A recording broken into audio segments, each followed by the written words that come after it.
Habla el doctor Luis Arocha Mariño, coordinador del equipo que ha elaborado el modelo estándar del diseño humano, y continuamos con nuestras aproximaciones hacia la medicina ultramoderna, es decir, hacia la medicina del siglo XXI.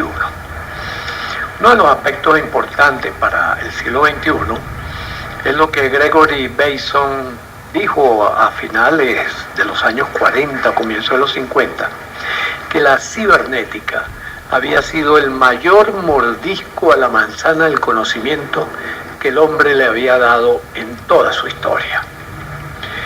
Pues no se equivocó, fue un acierto enorme, puesto que la cibernética está en la base de cualquier actitud, de cualquier pensamiento a tono con la evolución del siglo XXI, a tono también con los descubrimientos, a tono con todos los elementos importantes.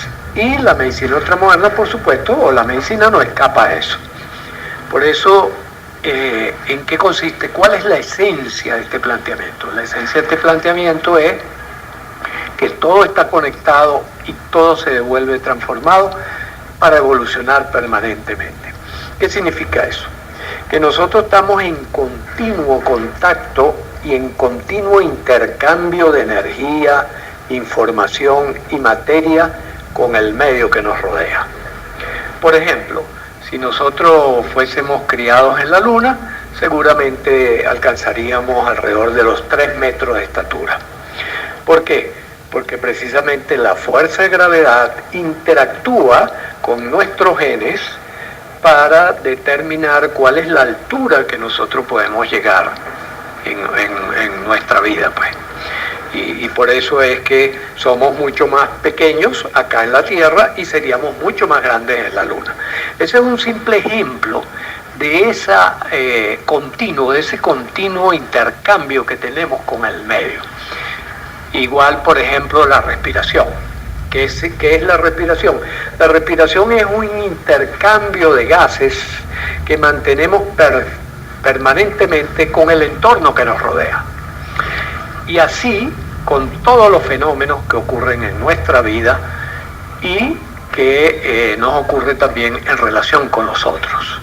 Por eso es que en la nueva medicina estamos constantemente evaluando cómo va ese transcurrir de relaciones entre nuestro organismo, incluyendo nuestra mente, con el entorno en que nos desenvolvemos.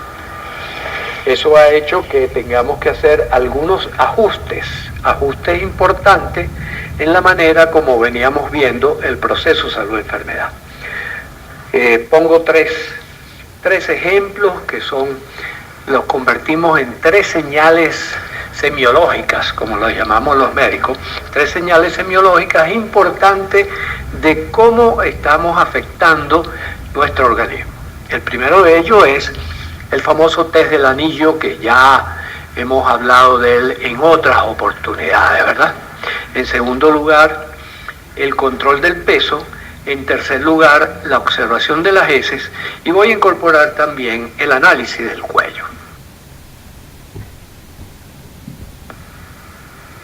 Por ejemplo, si usted quiere ver si lo que ha ingerido en el día anterior han sido nutrientes, tóxicos o venenos, que en el corto plazo podemos no darnos cuenta de cómo nos afecta, pero quizás en el mediano o en el largo plazo sí, o cuando somos examinados por un profesional que domine estos nuevos conocimientos. Por ejemplo, el ejercicio del cuello consiste en que usted en la mañana, cuando se levante, gire su cuello hacia el hombro izquierdo y después gire su cabeza hacia el hombro derecho. Usted va a notar que ese movimiento, si usted, por ejemplo, en el día anterior ha ingerido tóxicos y venenos en cantidades suficientes, usted va a sentir como un sonido en su cuello. Usted va a sentir eso que llaman a veces arenilla. Va a sentir una arenilla o va a sentir una dificultad fuerte para la movilización de su cuello. Esa es una señal de que usted en el día anterior ha consumido demasiados tóxicos y demasiados venenos frente a pocos nutrientes. Eso es lo que nosotros llamamos el test o prueba del cuello. Después tenemos el peso en relación a la comida. ¿Qué es lo que ocurre? Fisiológicamente incluso hay un reflejo que se presenta que después que uno come dan ganas de evacuar. Ese reflejo nosotros lo hemos modificado y lo hemos cambiado notablemente en el transcurso del tiempo gracias a nuestra costumbre. Entonces nos parecía natural a los médicos en el siglo XX, nos parecía natural que uno evacuara una vez al día. Sin embargo, con estas observaciones y estos nuevos descubrimientos, encontramos que en realidad uno debe evacuar unos 30 o 40 minutos después de cada comida. Y hay un test bien interesante, que es lo que llamamos el test del peso, que usted también puede hacer para determinar si lo que usted ha comido es saludable o no. Pésese antes de comer y pésese después de comer. Usted va a notar que usted va a aumentar de peso en ese momento. Hay personas que suben 300 gramos, otras 500 gramos, otras 700 gramos, otras 800 gramos. Y eso le va a decir a usted cuánto está metiendo usted de alimentos en su cuerpo. Ahora bien, después que usted haga la evacuación, vamos a suponer media hora, una hora después de que usted ha comido, vuélvase a pesar. Lo fisiológico, lo que hemos encontrado como fisiológico de la medicina ultramoderna es que usted debe regresar a su peso anterior. Es decir, usted debe evacuar aproximadamente la misma cantidad que usted come. Ni más ni menos.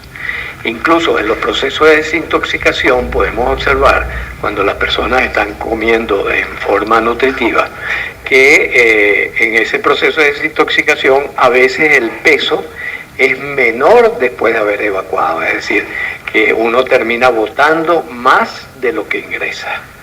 Esa es una segunda prueba interesante que hemos determinado con la medicina ultramoderna.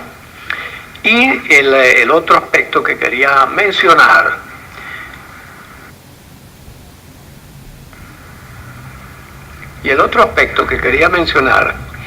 es el de la caracterización de las heces.